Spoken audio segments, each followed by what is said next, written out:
Pinupuri ka namin, O Diyos, Ama, Anak, at Espiritu Santo. Salamat, Ama, na ibinigay mo sa amin si Jesus na iyong anak, na namatay para sa aming kasalanan, iyong muling binuhay, iniakyat at iniluklok sa iyong kanan sa langit.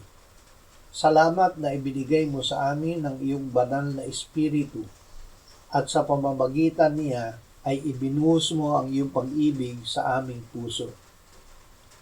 Ama, ang kapayapaang ibinigay ni Jesus sa amin ay hindi na daig ng kamatayan, ng kasalanan, ng sanlibutan at ng masamang nagahari dito.